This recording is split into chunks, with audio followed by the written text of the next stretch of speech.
വിനീതമായ നമസ്കാരം. Good morning. Good morning എന്ന വാക്കിന് ഏറ്റവും അനർത്ഥമായ ഒരു മോർണിംഗ് തന്നെയാണ്. വെരി വെരി ഗുഡ് മോർണിംഗ് ആണ് എനിക്ക് ഇന്നത്തെ ദിവസം. എൻ്റെ ജീവിതത്തിലെ ഏറ്റവും സന്തോഷകരമായ ഒരു നിമിഷമാണിത്. 7ാമത്തെ വയസ്സിൽ ഇങ്ങനെ കുഞ്ഞിനെയും കൊണ്ട് ഞാൻ ചെന്നൈയിൽ നിന്ന് വരുമ്പോൾ ഒരിക്കലും ഞാൻ ഇങ്ങനെ ഒരു കാര്യമൊന്നും ചിന്തിച്ചിട്ടില്ലായിരുന്നു.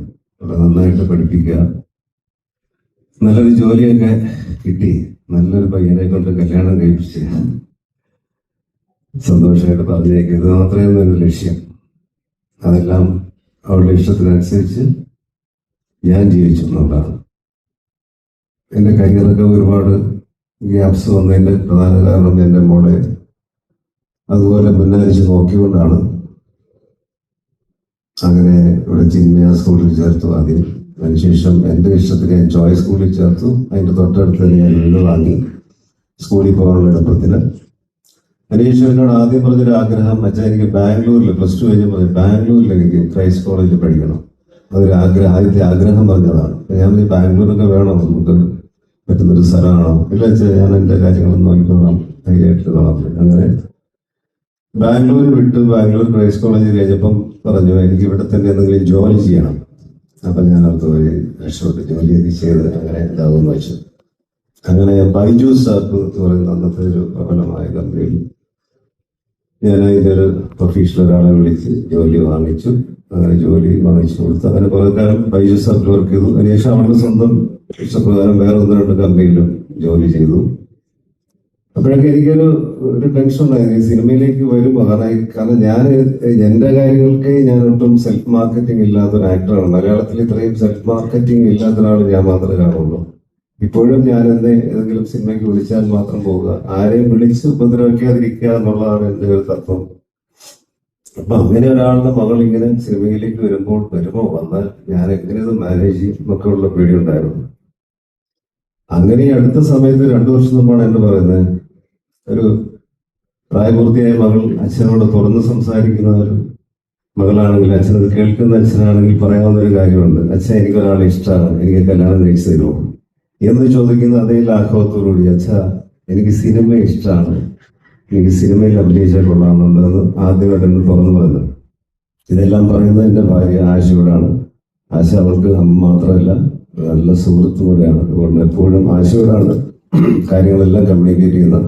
ആശ വഴിയാണ് ഞാൻ അറിയാറ്. അപ്പൊ ആശ പറഞ്ഞു, മോൾ അച്ഛനോട് തന്നെ പറയാൻ പറഞ്ഞു. അങ്ങനെ ഒരു സുപ്രഭാതത്തിൽ എന്നോട് പറയുകയും ഞാൻ ഒരിക്കലും നോ എന്ന് പറഞ്ഞില്ല. കാരണം അവളുടെ ഇഷ്ടമാണ്. ഒരിക്കലും എന്റെ ആഗ്രഹം വേറെ ആണെങ്കിലും മോളത് ആഗ്രഹിക്കുന്നുണ്ടെങ്കിൽ നടത്തി കൊടുക്കുക എന്നുള്ളതാണ് ഒരു പിതാവിന്റെ കടമ. ഞാൻ വിശ്വസിച്ചു. അങ്ങനെ നമുക്ക് വനിതയിൽ ഒരു ഇന്റർവ്യൂ കൊടുക്കാം. അച്ഛക്ക് ഇപ്പൊ ചാൻസ് ആരുടെയെങ്കിലും വിളിച്ചു വയ്ക്കാനൊക്കെ ബുദ്ധിമുട്ടായിരിക്കും. അങ്ങനെ ഒന്നും കിട്ടുന്ന ഫീൽഡല്ല സിനിമ. നമുക്കൊരു സമയം ഉണ്ടാവും, ആ സമയത്തെ അവർ വിളിക്കുകയുള്ളൂ. അപ്പൊ അങ്ങനെ വനിതയിൽ ഇന്റർവ്യൂ കൊടുത്ത് ഇങ്ങനെ ഒരു അറിയിപ്പ് ഞാൻ അറിയിച്ചു, മോൾക്ക് ഇങ്ങനെ ഇൻട്രസ്റ്റ് ഉണ്ട് സിനിമയിൽ എന്നൊക്കെ. അങ്ങനെ കുറച്ച് വിളികളൊക്കെ വന്നു. അതിനുശേഷം ആദ്യം ഞാൻ പറഞ്ഞത്, ഇത് അമ്മയെ അറിയിക്കുക, മോളുടെ അമ്മയെ അറിയിക്കണം. അതിനുവേണ്ടി ചെന്നൈയിൽ പോയാലും കുഴപ്പമില്ല, ഉർവശിയോട് പോയി ഈ കാര്യം പറയണം. അവരുടെ അനുഗ്രഹമാണ് ആദ്യം മേടിക്കേണ്ടത്. കാരണം ഒരു ദക്ഷിണേന്ത്യകളുടെ ഏറ്റവും വലിയ വെർസറ്റാലിറ്റി ഉള്ള ഒരു ആക്ട്രസ് ആണ്.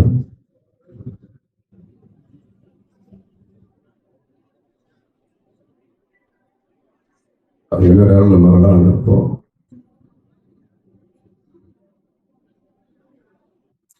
ഇവിടെ ചെന്നൈയിൽ പോയി അമ്മയുടെ അനുഗ്രഹം മേടിക്കും പറഞ്ഞു. വിട്ടു. ഞാൻ കുറച്ച് ഇമോഷണൽ, എപ്പോഴും അങ്ങനെയാണ്. ഇത്തരം കാര്യങ്ങൾ മോളുടെ കാര്യങ്ങൾ വരുമ്പോഴേക്കും ഞാൻ അങ്ങനെയാവും. അങ്ങനെ ഞാൻ വിട്ടു. അവളുടെ അമ്മ വളരെ സന്തോഷത്തോടുകൂടി അത് സമ്മതിച്ചു. അങ്ങനെ ഇന്നിവിടം വരെ എത്തി. ഇതിനിടയ്ക്ക് എൻ്റെ പ്രിയപ്പെട്ട സുഹൃത്തുക്കളായ സേതുവും അലക്സുമാണ് ഇതിന്റെ പുറകിലേക്ക് പ്രവർത്തിച്ചു വന്നത്. സേതുവിനോട് പറഞ്ഞു, മനുചേട്ടാ മോൾക്കൊരു നല്ല റോളുണ്ട്, നല്ല പ്രൊഡക്ഷനാണ്. മുഹമ്മദ് സാലി എന്ന് പറയുന്ന സഹൃദയനായ പ്രവാസിയായ ഒരു പ്രൊഡ്യൂസറാണ് വരുന്നത്. ഡയറക്റ്റ് ചെയ്യുന്നത് ഫിലിംസ് ഒക്കെ ചെയ്തിട്ടുള്ള ബിനു എന്ന് പറയുന്ന പുതിയൊരാളാണ്. നമുക്ക് ഈ സിനിമ ചെയ്താൽ എങ്ങനെ ഉണ്ടാവും, ചേട്ടനൊന്ന് കഥ കേൾക്കാമോ എന്ന് ചോദിച്ചു. ഞാൻ പറയുന്നത് ആദ്യം ഉർവശിയെ കഥ കേൾപ്പിക്കുക, അവരാണ് തീരുമാനിക്കേണ്ടത്. ഫിലിമിൽ ആർട്ടിസ്റ്റാണ്, അവരത്ര എക്സ്പീരിയൻസ്, എത്ര ക്യാരക്ടറെ ചൂസ് ചെയ്യാൻ നമുക്കറിയില്ലല്ലോ. അപ്പൊ ഞാൻ പറഞ്ഞു അമ്മയെ വിളിച്ച് പറയുക, അവര് കഥ കേൾക്കട്ടെ, എന്നിട്ട് ഞാൻ കേൾക്കാം എന്ന് പറഞ്ഞു. അങ്ങനെയാണ് അവർക്ക് വളരെ തൃപ്തിയായി. അതിനുശേഷമാണ് ഞാൻ ഈ കഥ കേൾക്കുന്നു. എനിക്ക് ഒരുപാട് ഇഷ്ടപ്പെട്ടു, മോൾക്ക് അതിലേറെ ഇഷ്ടപ്പെട്ടു. ഒരു തുടക്കക്കാരിക്ക് ഇത്രയും നല്ലൊരു അവസരം കിട്ടുക എന്ന് പറഞ്ഞാൽ ചെറിയ കാര്യമല്ല.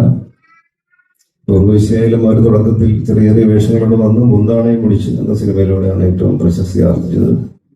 ഞാനും വളരെ വളരെ ചെറിയ വേഷങ്ങളോട് വന്ന സർഗം എന്ന സിനിമയിലെത്തിയപ്പോഴാണ് എനിക്ക് ഒരു ബ്രേക്ക് കിട്ടിയത്. പക്ഷെ മോൾക്ക് സുന്ദരിയായവൾ സ്റ്റെല്ല എന്ന ടൈറ്റിൽ റോൾ തന്നെ തുടക്കത്തിൽ കിട്ടിയിരിക്കുകയാണ്. ഇത് ദൈവഭാഗ്യമാണ്, എല്ലാ ഈശ്വരന്മാരുടെയും ഭാഗ്യമാണ്, അവളുടെ അപ്പൂപ്പന്റെ ഭാഗ്യമാണ്. കാരണം എൻ്റെ അച്ഛൻ്റെ ഏറ്റവും വലിയ സ്വപ്നമായിരുന്നു മോള് സിനിമയിൽ വരണമെന്ന്. എൻ്റെ അച്ഛൻ മരിച്ചപ്പോൾ എന്നെക്കാളും കൂടുതൽ ഒരുപാട് കരഞ്ഞത് കുഞ്ഞാറ്റയാണ്. കെട്ടിപ്പിടിച്ചവൾ കിടന്ന് കരഞ്ഞു. ഞാനത് എനിക്കെന്തോ കാര്യമൊന്നും തോന്നുന്നു. അപ്പൊ എന്താ മോൾ ഇത്രയും കരയെന്ന് ഓർത്തപ്പോ ഞാൻ പറഞ്ഞു, എന്താ മോൾ ഇങ്ങനെ ഇമോഷണൽ ആവുമെന്ന് ചോദിച്ചു. അപ്പൊ പറഞ്ഞു, ഇല്ല അച്ഛാ, എൻ്റെ അപ്പൂപ്പനാണ് ഞാൻ സിനിമയിൽ വരണമെന്ന് ഏറ്റവും കൂടുതൽ ആഗ്രഹിച്ചത്. എപ്പോഴും എന്നെ കാണും പറയും, മോൾ വലിയ നടിയാവും, മോൾ ആക്ട്രസ് ആവണം, ടാലന്റഡ് ആണ് എന്ന് പറഞ്ഞ് എന്നെ എപ്പോഴും ബ്ലസ് ചെയ്യുമായിരുന്നു. അപ്പൊ പിന്നെ ഇപ്പൊ ഈ ഒരു അവസരം വന്നിട്ട് അത് കാണാൻ സാധിക്കുന്നില്ലല്ലോ എന്നൊരു വലിയ വിഷമമുണ്ട്. അതുകൊണ്ടാണ് ഞാൻ ഒരുപാട് ഇമോഷണൽ ആകുന്നത്. അപ്പൊ എൻ്റെ അച്ഛൻ്റെ ആഗ്രഹമായിരുന്നു, എൻ്റെ അച്ഛൻ്റെ ഏറ്റവും വലിയ സ്വപ്നമായിരുന്നു കുഞ്ഞാറ്റ സിനിമയിൽ വരണം. എൻ്റെ അച്ഛനെ ഈ അവസരത്തിൽ ഞാൻ സ്മരിക്കുന്നു, എൻ്റെ അമ്മയെയും. അങ്ങനെ എല്ലാവരുടെയും ബ്ലെസ്സിങ് ഇപ്പൊ രാവിലെ മേടിച്ചുകൊണ്ടാണ് ഞങ്ങൾ എത്തിയിരിക്കുന്നത്. രാവിലെ എന്നെ ഉർവശി അമ്മ അവളെ വിളിച്ചു, ബ്ലെസ് ചെയ്തു. ഞാൻ പറഞ്ഞു ഉർവശിയുടെ അമ്മയും വിളിക്കണം. എല്ലാവരും വിളിച്ച് സംസാരിച്ച് എത്തിയിരിക്കുകയാണ്. ഇനി നിങ്ങളുടെ അനുഗ്രഹമാണ് വേണ്ടത്. എന്നെയും അവളുടെ അമ്മയൊക്കെ സിനിമയിൽ വളർത്തിയതൊക്കെ നിങ്ങളുടെ അനുഗ്രഹം കൊണ്ടാണ്, നിങ്ങളുടെ സപ്പോർട്ട് കൊണ്ടാണ്. ആ സപ്പോർട്ട് ഞങ്ങളുടെ പാരമ്പര്യം പിന്തുടർന്ന് വരുന്ന എൻ്റെ പ്രിയപ്പെട്ട മകൾക്ക് കുഞ്ഞാറ്റയ്ക്ക് നിങ്ങൾ നൽകണം എന്ന് വിനീതമായി അപേക്ഷിക്കുന്നു. ഈ സിനിമ ഏറ്റവും വലിയ വിജയമാകാൻ വളരെ ആത്മാർത്ഥമായി ഞാൻ പ്രാർത്ഥിക്കുന്നു. കാരണം ഇതിന് പണം മുടക്കുന്ന ആളെന്ന് പറയും, ഇത്രയും നല്ലൊരു മനുഷ്യനെ ഞാൻ കണ്ടില്ല. അദ്ദേഹം ഇതിന് സാമ്പത്തികമായി ഇതിന് പുറകിൽ നിൽക്കുന്ന ആളാണെങ്കിൽ അതിനേക്കാളുപരി ഈ സിനിമയെ ജീവനതുല്യം സ്നേഹിച്ച് വരുന്ന ഒരാളാണ്. അദ്ദേഹത്തിന്റെ സിനിമ അദ്ദേഹത്തിന് എന്ത് ഈ പടത്തിന് മുടക്കിയിട്ടുണ്ടോ അതിന്റെ 4 ഇരട്ടി കിട്ടണമെന്ന് ഞാൻ ആഗ്രഹിക്കുകയാണ്. അതുപോലെ സംവിധായകൻ പുതിയ ആളാണ്. അദ്ദേഹത്തിന്റെ ഏറ്റവും വലിയ സ്വപ്നമായിരിക്കും ആ സിനിമ. അത് അദ്ദേഹം എന്ത് വിഷ് ചെയ്യുന്നോ ആ രീതിയിൽ സാധിക്കട്ടെ എന്ന് പ്രാർത്ഥിക്കുന്നു. സർജാനയുടെ സിനിമകളൊക്കെ ഞാൻ കണ്ടിട്ടുണ്ട്. അടുത്ത വന്ന അപ്കമിങ് ആക്ടറാണ്. എന്നോട് കാണിച്ച് ഫോട്ടോ കാണിച്ച 2-3 പേരൊക്കെ വന്നു, വേറെ പല ഹീറോസിനെ ചൂസ് ചെയ്ത് വന്നപ്പോൾ സർജാനയുടെ ഫോട്ടോ കാണിച്ചപ്പോൾ ഞാൻ പറഞ്ഞു, അച്ഛക്ക് ഇഷ്ടപ്പെട്ടു, നല്ല മിടുക്കനാണ്, സ്റ്റെല്ലയ്ക്ക് ചേർന്ന ആളായിട്ട് എനിക്ക് തോന്നി. അപ്പൊ അങ്ങനെ സർജാന ഇതിലെത്തി. മറ്റു പ്രമുഖരായ പല താരങ്ങളും ഇതിലുണ്ട്, പിന്നീട് അവരറിയിക്കും. എന്താ പറയാ, സേതു എന്ന് പറയുന്ന എൻ്റെ ഡിയറസ്റ്റ് ഫ്രണ്ടാണ്. നിങ്ങൾക്കറിയാം, എൻ്റെ കരിയറിലെ തന്നെ ഏറ്റവും വലിയ വഴിത്തിരിവാണ് സീരിയസ് എന്ന് പറയുന്നത്. ഞാൻ സീരിയസ് റോളുകൾ ചെയ്ത് വന്ന് എനിക്കൊരു ഹാസ്യപ്രധാനമായ വേഷങ്ങളിലേക്ക് ഞാൻ എത്തുന്നില്ല എന്നുള്ളൊരു പരാതി പൊതുവെ പ്രേക്ഷകരുടെ ഇതിലുണ്ടായിരുന്നു. അത് മുഴുവൻ മാറ്റിമറിച്ച് എനിക്ക് വലിയ ഒരു ബ്രേക്ക് തന്ന സിനിമയായിരുന്നു സീരിയസ്. സച്ചിയും സേതുവാണ് എഴുതിയത്. സേതു അന്നുമുള്ള ആത്മബന്ധമാണ്. അതിനുശേഷം ഇമ്മീഡിയറ്റ് ആയിട്ട് മല്ലു സിംഗ് സേതുവിന്റെ ഒറ്റയ്ക്കുള്ള രചനയിൽ ഞാൻ അഭിനയിച്ചു. അങ്ങനെ സേതുവായിട്ടുള്ള ആത്മബന്ധം വളരെ വലുതാണ്. പിന്നെ അലക്സ് എത്രയോ വർഷങ്ങളായിട്ടുള്ള ആത്മബന്ധമാണ്. അലക്സിനെ ആ സിനിമയിൽ വന്ന കാലമുള്ള പരിചയമൊക്കെയാണ്. അപ്പൊ എനിക്ക് വളരെ ഇഷ്ടപ്പെട്ട, എനിക്ക് ഏറ്റവും കംഫർട്ടബിൾ ആയിട്ടുള്ള ഒരു ക്രൂവാണ് ഇതിൽ വർക്ക് ചെയ്യുന്നത്. എൻ്റെ ഒരു സ്വന്തം വീട് പോലെ തന്നെ അവിടെ എനിക്ക് കാണാൻ കഴിയും. അത്ര നല്ല രീതിയിൽ എല്ലാം കൊണ്ടും അനുഗ്രഹിച്ച ഒരു സെറ്റായിരിക്കും ഞാൻ വിശ്വസിക്കുന്നു. ഒരുപാട് സന്തോഷം. പ്രഖ്യാപനമൊന്നുമില്ല, ഒരു അറിയിപ്പാണ്. എൻ്റെ മകൾ അങ്ങനെ സിനിമയിലെത്തുന്നു. ഞങ്ങളുടെ കുടുംബ പാരമ്പര്യം കാത്തു സൂക്ഷിക്കാൻ അവൾക്ക് സാധിക്കട്ടെ, ദൈവം അനുഗ്രഹിക്കട്ടെ എന്ന് വളരെ ആത്മാർത്ഥമായിട്ട് പ്രാർത്ഥിച്ചുകൊണ്ട് നിങ്ങൾക്ക് ഏവർക്കും ഒരുപാട് നന്ദി. കാരണം ഇവിടെ ഇന്ന് രാവിലെ ഈ മഴയത്ത് പലരും ട്രാഫിക് ബ്ലോക്കിലൊക്കെ പെട്ടാണ് വന്നത്.